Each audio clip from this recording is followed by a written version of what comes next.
Oh shit, we do have a where's private that? chat. Okay, bet. Been there for the last 2 years. Oh, Start we're us off. live, dude. Is the mic hot? It's hot as can be. It's hot like Shoot. Buenos Aires, It's Argentina right hot now. like Buenos Aires. That's correct. Mariuin Buenos now. Aires. Dude, and look at that. Look at those books back there. You been reading any of those books in the back of the I haven't shelf? read any of these books, to be honest. Honestly, I mean, I figured. I don't have any books on my shelf either. These I things gotta actually be am. reflecting. Oh shit. It's reflecting. What's that? What's that thing? What's that thing? It's a rookie. Well, I guess it is a rookie award, but it's a rookie. It is. It actually It is a rookie award. You want to tell the fans about it? Yeah, the fans. We got a whopping 2 people watching right now, but the fans. We got that Collective Genius Rookie of the Year award. You guys probably see. You know, It's we like represented, put the boys on. I think they talked to us too yesterday, but just showing them that CG, the mastermind we're in. We know we were coming back from the bottom, started from the bottom, and made our way back. So yeah, it was pretty cool. I actually, speaking of reading the books, I know we got on a little bit tangent. I actually am reading a book that's really good right now called "Rigging the Game" by Dan Nichols. Paul Sparks recommended it to me, but it's actually pretty good. It just kind of talks about like I think it's 14 principles to basically prevent all the issues that could come up in business later down the road. The dude's pretty legit from what I've heard. I think he's grew like a company, like Paul told me, like 50 million or something like that. But so far, it's pretty good. I'd recommend anyone reading it. so It's what's like some 5 good hours. stuff, man? Yeah, I mean, shoot, changing it over to you. I would say, some of the big takeaways I got right off the bat would be recognizing your own biases.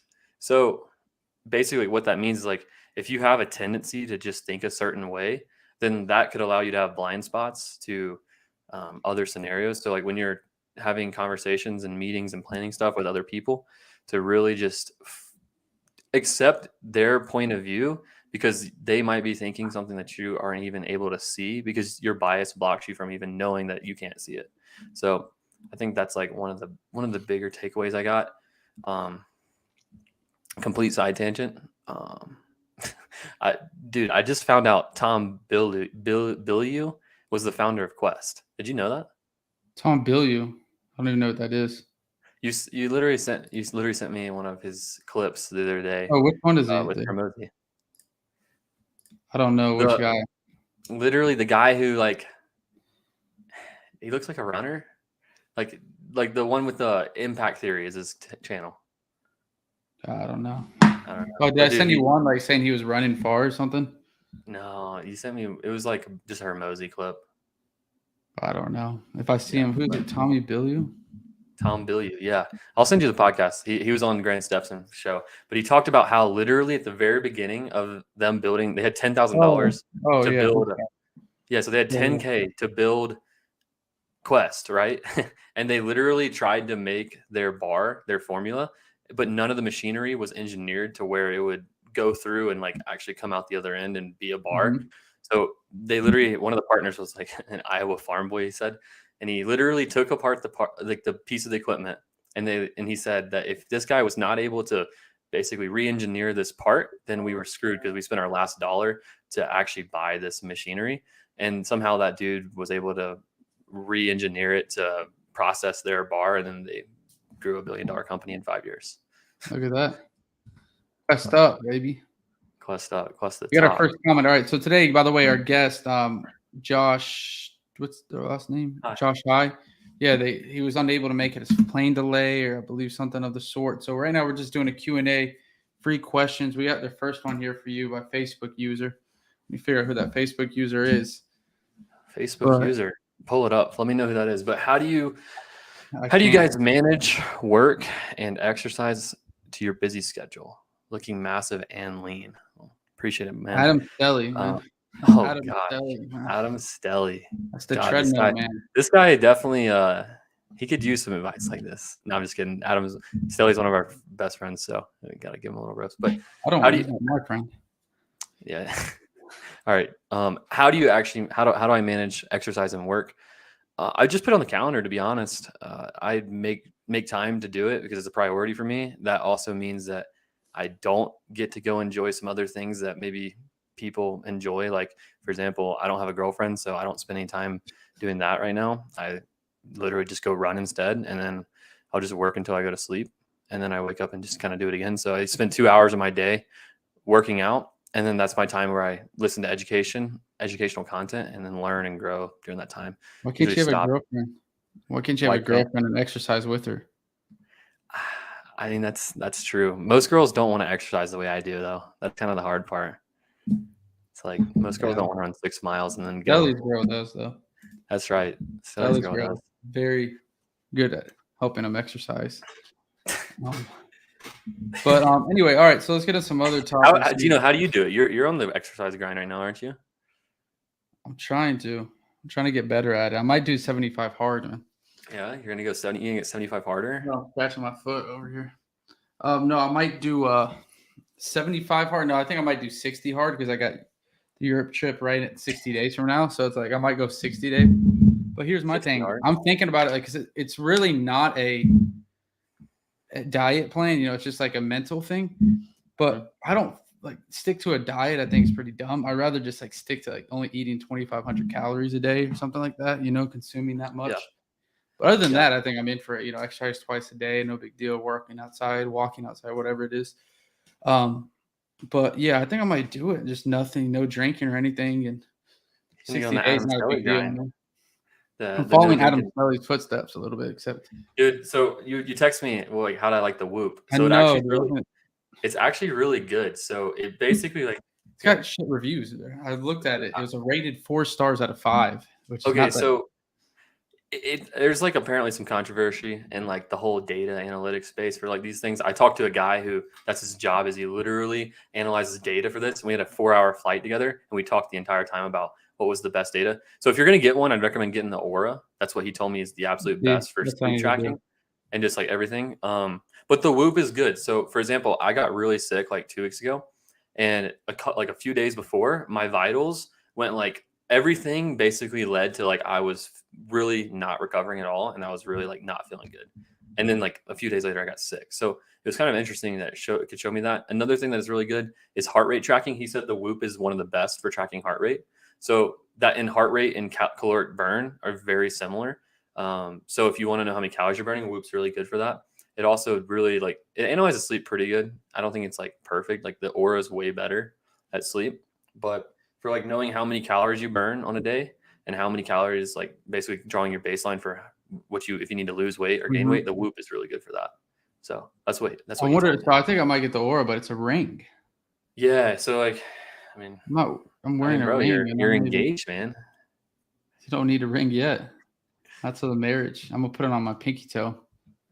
Does it track good on pinky toes? I think the best finger he said was the index finger. Oh, there's really like a better finger? Yeah, like I know it sounds funny. Dude, this guy literally, he was like an Army Ranger, had been in he was in the Army Ranger for like 20 years, went to every country. Like this dude was hardcore when he was telling me, but he's like basically like has analyzed like millions and millions of data points from across like regular Joes and massive corporations all the way to like the pro athletes. And I mean, he told us. What's his name? You could have got his information. Yeah, I have his phone number actually. He went and shot a nice deer. His name is what is the name? His name's like Brian, I think, or something. Yeah. So if everyone joining right now, we're taking free Q&A. Well, free Q&A. It's free podcast. Ask me anything. A free Q&A. Yeah. Free game. Free anything. We just our host was unable to make it, or not our host. We're the host, but our guest was not able to make it. We're just talking about what little what ring, the Aura or the Whoop, the best track your sleep, performance, all that stuff. Yeah. So I was looking at the Whoop, but like I said, I saw like it was like 4 stars out of 600 reviews, which is actually not good. It's not that great. You usually see like 4.5 or above, and so they said. Let me see if I can pull up my data. The sleep tracking is pretty good. So, all right. So here's what it showed me on my run. So it basically asked me like how my perceived effort was and like what my performance was. I thought, okay, so I'm going to rate that. And then it shows me this heart rate chart, which that's like a pretty bad heart rate chart. But I was also like, I think it's a little bit inaccurate because my wrist was like freezing cold.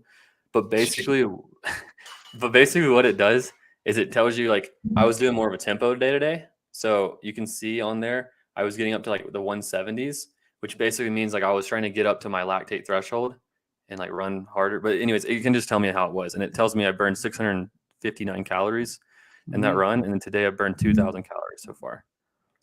And the sleep, it also has sleep tracking too. So it tells me like how much deep sleep I had. Like last night I had 2 hours and 49 minutes of REM sleep. It's kind of interesting. Yeah, I'm just curious. Maybe I'll get the ring and just wear it. Yeah. Do it. Let me know how you like it. I don't know. We'll see. I don't really want to. If they're the same, I would have got the wristband. But anyway, guys, let's go over some any questions we got here about anything real estate related. We'll go in here and Maria, just we click can on start. I guess we can start. Tangent. We could talk like from the very, very, very high levels of what we are working on for the development. We can go from like, obviously we're not professionals by any stretch, but we're working on trying to do a 12-unit townhome development. So I guess I'll go into it and anyone can ask questions. So basically what we got going on is Gino locked up this deal that was an acre, 0.1, and it's zoned mobile home. It's like a little crappy house. Long story short, we were looking at the deal and it's like, it might be a good development. So what I did, well, one, we got to close the deal. We have to go through probate, get a new legal description. And, yeah, so by no means is this going to happen. Yeah, we don't even know. A real estate business, we're not even close. It's not going to happen. But from the development side, stuff you want, from the development side, I can give you guys some free game. So Gino locked it up. It's zoned mobile home. So we obviously didn't know. We just thought, hey, it could be an opportunity. What I did is I went and I found the future use, which every city has a future use. So like a 2040 plan for what they want the city to look like. And so in this area, it was zoned medium density. So what that means is that we could rezone it to R36 in Sugar Hill, Georgia. And basically that allows us to build 12 units per 1 acre. So we could probably get away with 13 units, but I don't think the lot's going to allow us to get 13. But we should be able to squeeze 12 in there based on like working with engineers and how we can figure out the site plans. Long story short, we're going to have to build the site plans with an engineer. Then we're going to have to get a vertical drawing. So all of the townhomes of what they actually look like. And then we're going to take that, package it up. The engineering company that we're working with is going to present it to the city at one of the city meetings. And then they're going to basically tell why we should have it rezoned and why these plans are going to help the community. And then we get it rezoned and we get it approved for this project. And once we do that, then we have what's called an entitled piece of land that we can sell to a developer and make, hopefully, if everything goes right, you make a lot more money, somewhere in the 6 figures range per deal. So it turns like a no deal into a potential 6-figure deal just by doing this process. Just by knowing the future use of it. Yeah, by knowing that. So you have 2 things. That's what I've learned so far. You have two pieces of information that really matter: is the current zoning, and if the current zoning is zoned for density, then you should be able to get the plans approved. From what I've been told. What does that mean, zone for density? Yeah. So basically, what is density? What is zoned for density? So, for example, you can go to like zoning for, just type in like the city of blank zoning, and then you'll have like a muni code is what it's called in Georgia. And it tells you exactly what the zoning, what it means. So like, for example, R1, it's like a very low density, means you have to have a 1 acre lot. And like, basically you can only build a house that's 1,800 square foot. It's like, long story short, it's get really dry. But what it means is the zoning for density means that each by acre, you can build like more than 10 to maybe more than 20 units per 1 acre. So that means you can take 1 acre of land, instead of having one house, you can have 10, maybe 20, something like that. Depends on what the zoning is. So this scenario, there's 12 units per 1 acre. So that allows us to be able to build more and make the deal make sense.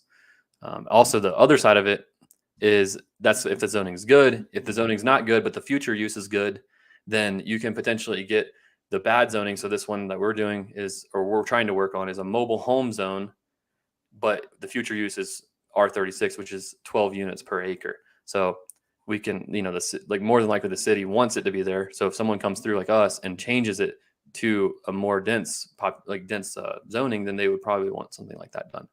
So that's kind of like the gist. I don't know if it's pretty dang dry, but yeah, that's a lot of things there. So it's a lot of information. a lot of things. So, I mean, obviously, you don't want to get sidetracked in doing this while you're, working on other things, but it's just something that you can add as like an asset manager to look at some of your properties that you have right now, that's in your business, Yeah. right? So what we're gonna do is we're gonna take a few of the cities that we think are a lot of developments are happening in, and then we're basically gonna map out what's the good zonings that are zoned for density, and then like where are the good future uses, and then maybe like some areas where the current zoning is less dense than the future use. And then we're going to build a list like that, and we're going to be able to flag those in our CRM to where we can do some quick due diligence and see if it makes sense to do these deals. That's kind of how we're going to put it into our system. It's not going to be like super complex where it's an entire another business. It's just going to be like an automated flagging system kind of.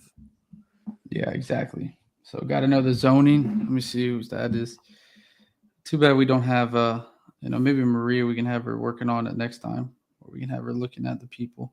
If you're not registered with, yeah, you have to be registered, obviously. How do you get registered your name out there? Adam Gardner. You got to go to StreamYard.com, register, but it's kind of confusing. But anyway, so we got Adam saying, I appreciate Adam. So yeah, you got to know the zoning code. What else you guys got? Again, we're doing a little free Q&A here today. Again, free, like, meaning we handle whatever. So talk about whatever you guys like. So put some questions down below on what you guys are dealing with, some struggles.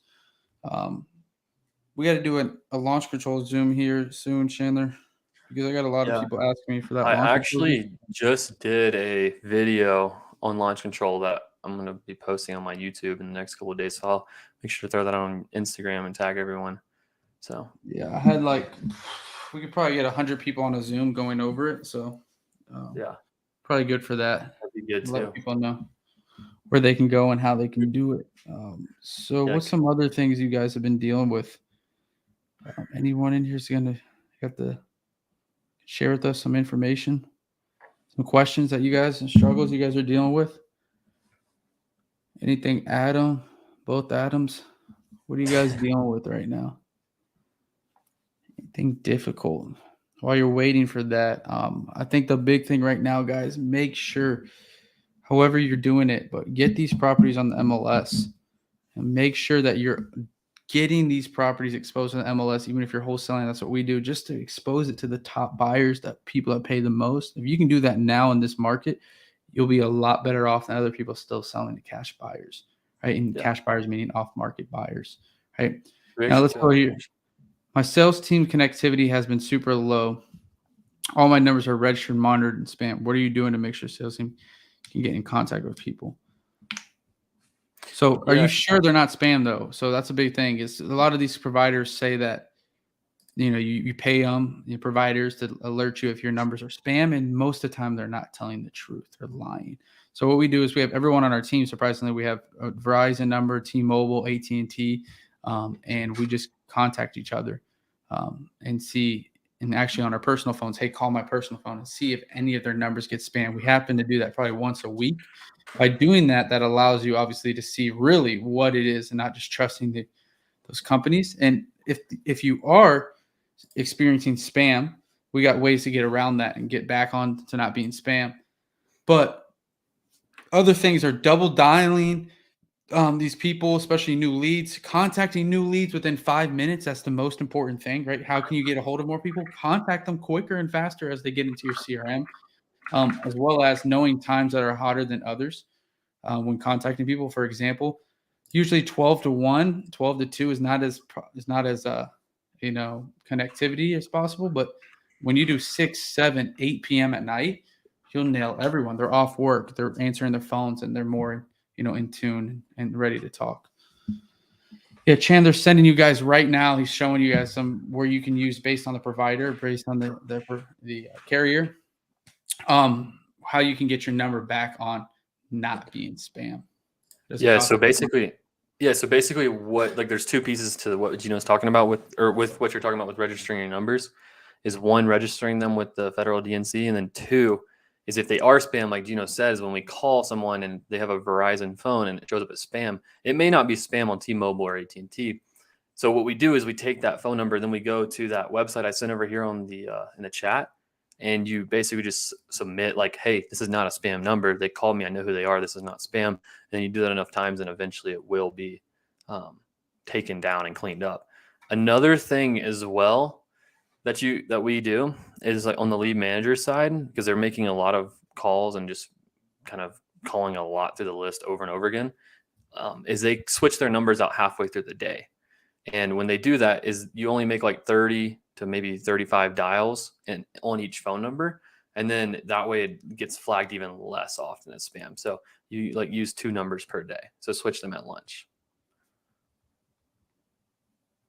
So there's a couple things as well.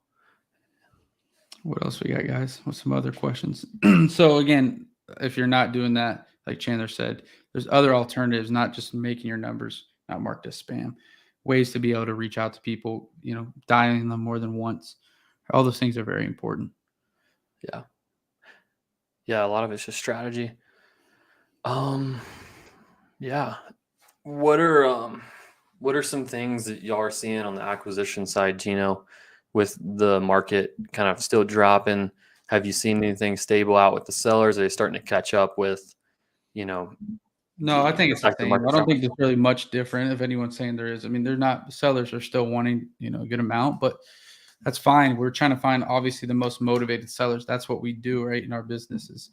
We try to collect, as many collect as many motivated people into our opportunities section of our CRM, right? Where our acquisition managers are hitting. Because we know, right now that seller might be asking market value, but they're motivated, right? They have a reason they want to sell. They inherited a property. The tenants destroyed a property. They're moving for another job out of state, whatever it might be.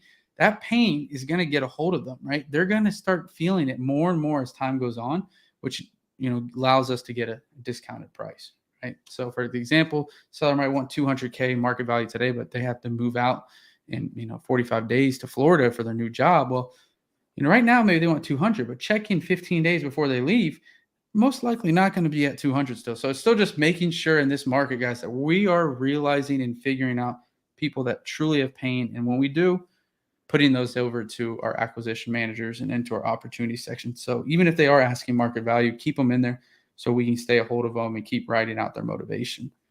Yeah. Well, what are some things that y'all are doing to keep these motivated people in the pipeline and in the follow-up? Like, how are you structuring that? And then like when you reply, like how do you kind of choose who to reply when to and talk to again? Yeah, we do in our opportunities. Every lead is categorized into 3 categories on a follow-up status, right? There's hot leads, there's warm leads, and then there's cold leads, right?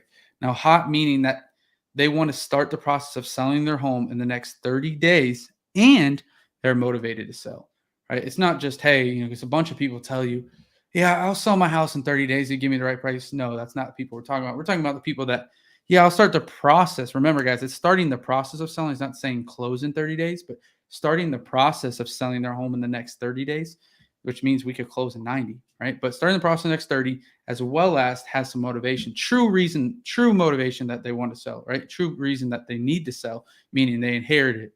Again, these are just examples, but tenant destroyed the property. They're moving out of state. They're in financial problems, right? With the economy, whatever it might be.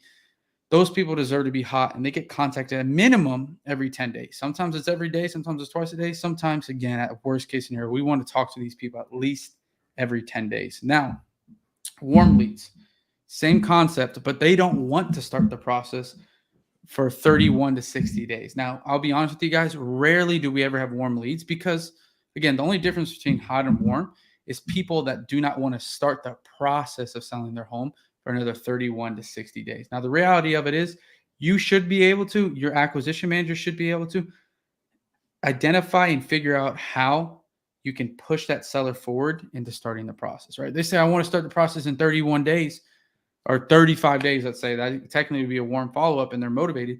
If I'm the acquisition manager, I'm going to say, okay, well, tell me a little bit more why you don't want to start until then. Well, I don't want people coming in my house. I got family staying with me for the next month. Well, just to let you know, we can get an agreement in place today and not access the property for another 35 days. And so you should be able to get over the objection. Rarely should have people in warm. Again, people that say they want to start the process in 31 to 60 days. Now, cold is really everyone else, right? People that want to start the process in 60 plus days of selling. as well as people that mostly are people in here are people that really weren't motivated.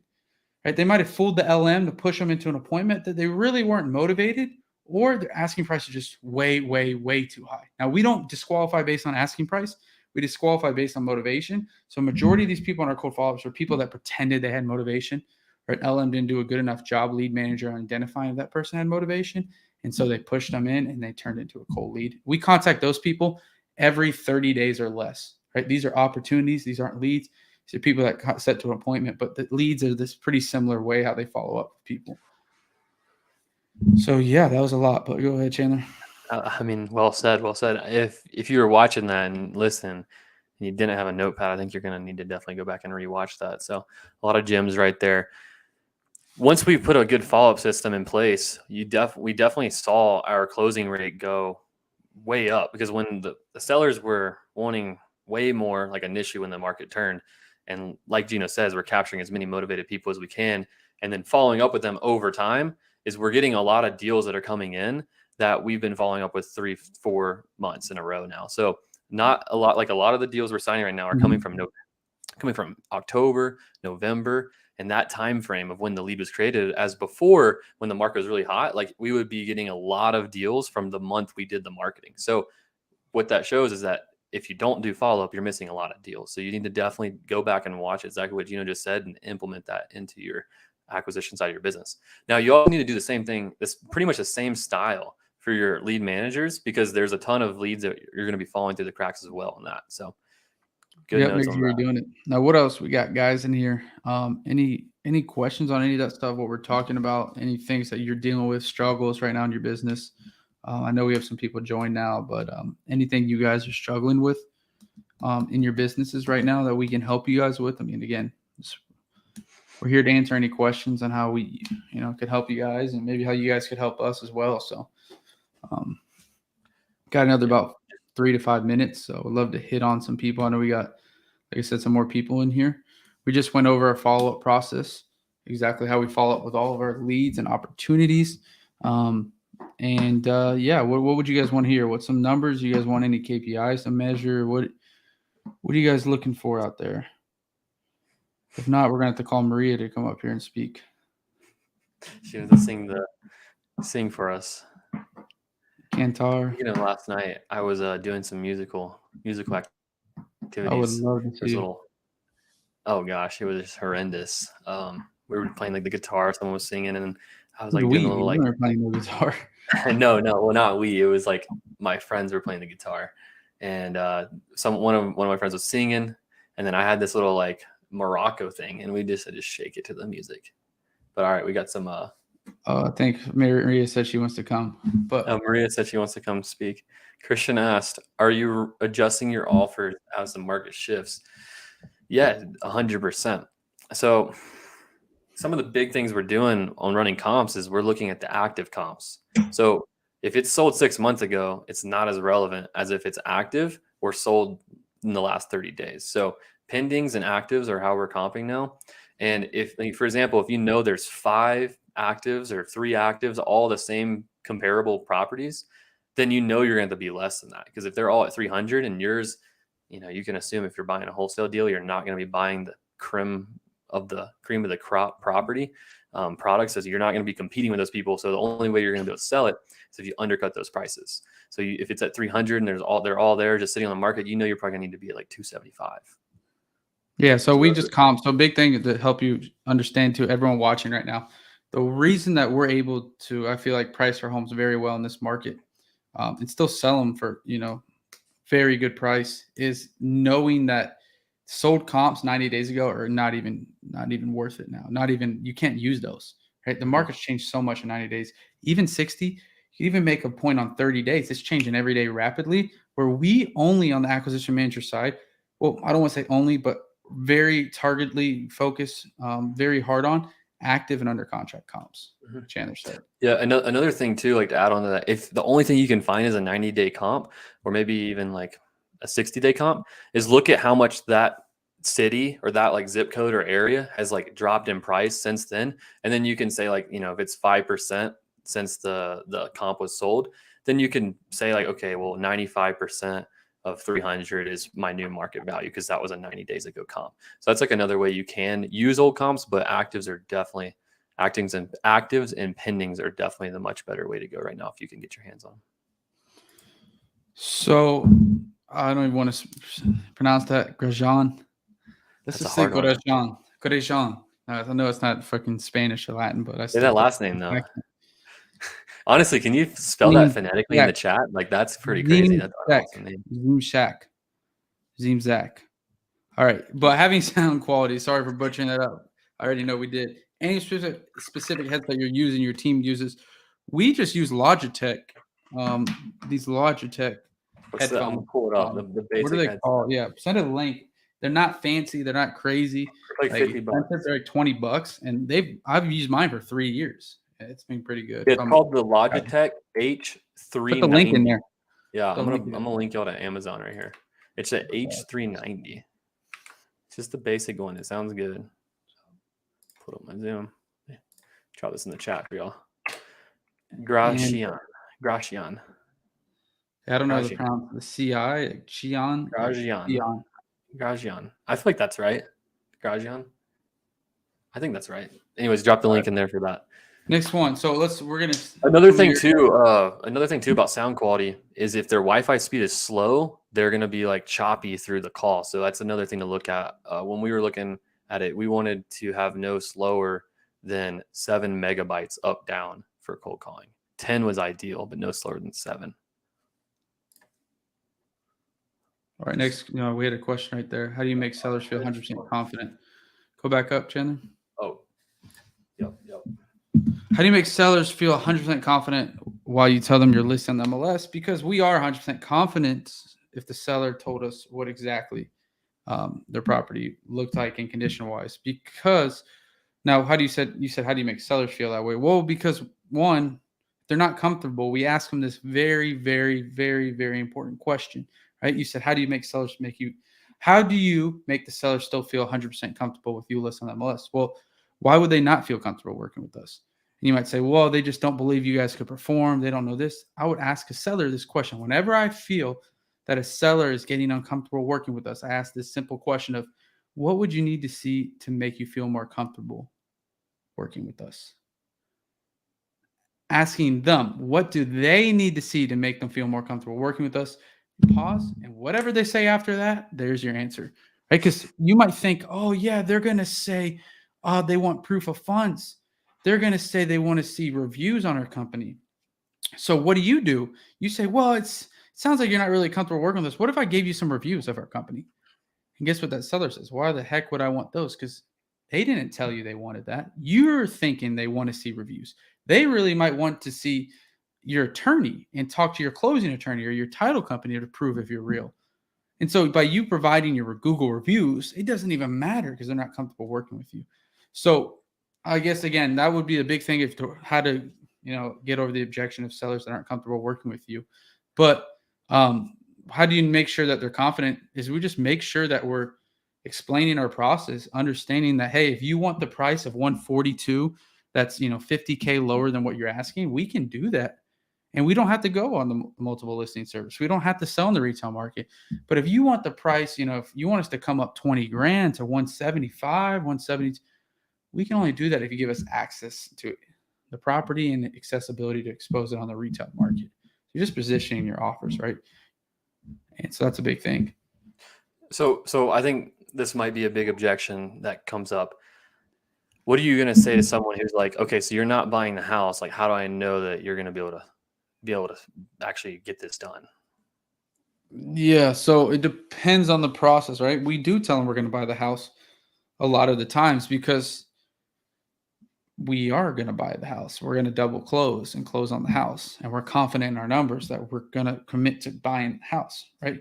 So if he says, well, what do you mean you got your other retail investors? Well, hey, those are some of our retail investors. They are partners with us, but we are going to be the ones buying your home. Now, what we do after with them, it's not going to affect your purchase price with us. You're going to get the price you want on the timeline you want. Again, what we do after with those people, those retail investors, it's not going to affect anything on your side. Is there something? I probably didn't explain something right. And then they're, oh, no, I just didn't know how you got paid or what happened or how you got your money or why they need to be involved. Right. I almost got a toe cramp right there. Almost hit it. All right. I think that's good. Let us know if that did not get you a good enough explanation. All right. Our hedge fund still buying. We actually signed one with a hedge fund, but very little hedge Yeah, funds are not buying. very. They're buying like very low, very restrictive.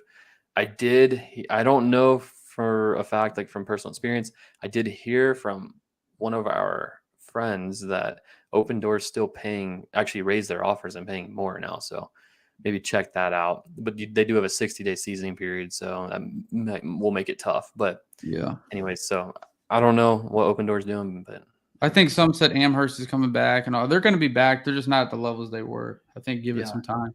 yeah, Things to they're still correct. buying like a lot lower, like definitely a lot lower prices than they were. Yeah. So yeah, like I just did a market analysis of like all the deals we're selling. So about 50% we're selling to end buyers, people who are going to live at the property, and and the rest of the properties are to like investors or primarily landlords, but mostly to investors.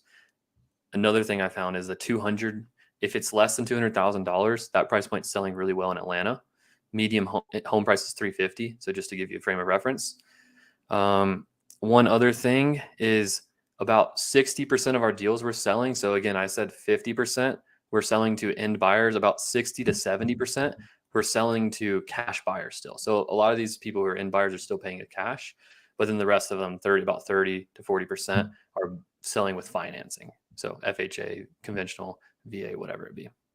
Just a couple things. And all of that comes from the power of being on the MLS. Click at the same time. I know we double clicked that boy. How many calls are your VAs making every day / bringing in leads every day? So that's a very, very, very, very broad question. So you got virtual assistants. Our lead managers. We only have one virtual assistant Two, that works actually. on the lead management. Yeah, we haven't even started yet. Oh, that's right. But we did bring them in. Yeah. So I mean, again, if you're asking for LMs, we recommend or we suggest that they bring in at least 85 calls. They at least set up 2 appointments. That's a new thing. We just started 2 appointments, and they have a certain amount of talk time. You're an AM, it's 75 calls a day, or if you complete 3 appointments, you don't have to make really any calls. If you complete 2 appointments, you got to make 50 calls. You complete 1 appointment, which means you give an offer to a seller is equals completing an appointment. If you do 1 of those a day, you got to complete 50 calls. But if you complete, again, all 3 appointments, you get 3 appointments completed in one day, you actually don't have to make any calls. I won't hold them to that, right? Calls is not a good indicator to measure for your employees. It's forceful. It's, very, not focused on the goal. The goal of whatever role is for LM is appointments. The goal for AM is contracts. So if my guy gets a contract in the first day or first call, I'm not going to make him make another 80 calls. He did his goal for the day. Now, that's also going to allow the guys to be competitive and say, "Hey, look, I want to make as many calls, but at the same time, I want to be strategic with my calls." Right? And that's what I want as a business owner. I want the 80-20 principle, right? I know that 80% of their revenue comes from 20% of their calls, right? More than likely, it's a rough number, right? That's just a theory.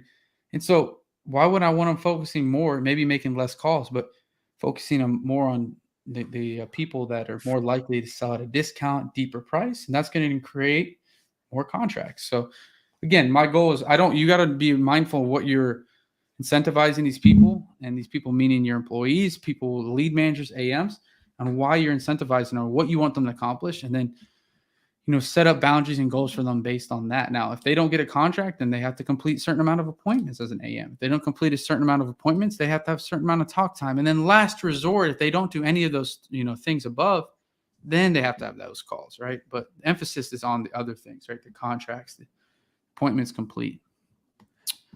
Yeah, the big thing is like just making sure they're working towards the goal. Like in order to actually achieve anything, you have to be always doing something towards the goal. So if someone can do the goal in 20 calls, then if they can do it every time, either you need to raise the goal or you can't be mad at them. So that's what I would say too. And another thing is like with what Gino's saying is the reason why we work from, like, for example, for Dispo, it's they need to get 1 contract signed or get 3 offers. For each offer they don't get, they need to do 25 calls. So if they get 2 offers, they need 25 calls. They do 1 offer, they need 50 calls, 0, 75. And the reason we work it that way is because they need to be those calls are activities to build up momentum, to build their pipeline. So they have to understand how that works, because they can't just be making random dials, but they're making calls and dials so they can build their pipeline, so they can give more offers, and so they can get more deals signed. So if they work in that method in a way of a funnel, then it really makes their effort actually worth something. It's not like they're just calling for randomness. That's one recommendation. If you are talking about cold calling, we stopped cold calling, but a good cold caller should be getting a lead every 2 hours they work. 1 lead every 2 hours they work. Yep. All right, guys. So wrapping it up, Chandler here. What's one thing you want to leave the listeners with? Man, dude, actually, this is a pretty good one. So I think everyone right now is probably pretty stressed, and I can include myself in that. I went to the doctor, and my blood pressure was really high. So if you're dealing with a lot of stress right now, here's what I did, just from a very simple standpoint. One, I realized stress was just made up from uncertainty, and uncertainty is usually a lack of clarity in your actual goal. So that's one thing. What I realized actually drives stress is not having clarity on your goal and how you're going to get there. So that's what drives it. Number 2 is the way I figured this out is I went and I wrote down everything I was doing. So this is my normal path. I'm stressed. I write out all I'm doing. I delegate. What I realized is I wrote it all out, and I'm like, I'm not doing a ton of stuff. Like, I'm doing a lot, but I'm doing the right amount of stuff. It's not like I'm doing way too many things. So I realized there's another piece of the puzzle called attention. And what was happening is that you have this attention pie, right? So you have 100% of your attention. And I had like my attention going here and going there. And like, what I realized is a big portion of my attention was being spent on the fact that I just felt stressed, right? And that I felt like I had anxiety and the stress, and that then it would compound, and like I'm not doing everything I need to get done, and I'm like, then I have all this stuff piling up. So it kept compounding on itself over and over again, and it was just like a snowball, right? So then you start thinking about it even more. So what I realized is I needed to align my goals much more clearly, and then hold disciplined actions to get to my goals. I heard a great quote just to round this out, so I would recommend doing that exercise. But I heard a really amazing quote was, if you don't know what to do in the next 15 seconds, your goals aren't clear enough. So if you don't know what you should be doing with the next 15 seconds of your free time, then you don't have clear enough goals, and you need to go and clearly define those, so you know what you're working towards and what you're going to do to work towards getting what you want. So that's what I would like to leave them with. I think that was pretty timely for me. That was a good one. That's a good thing to leave with. So guys, if you enjoyed this, please leave a comment down below. It's Facebook. Leave some questions down if you rewatch this. YouTube, put them in there. I'll respond to them. And thanks for watching. We'll see you guys next week. Adios.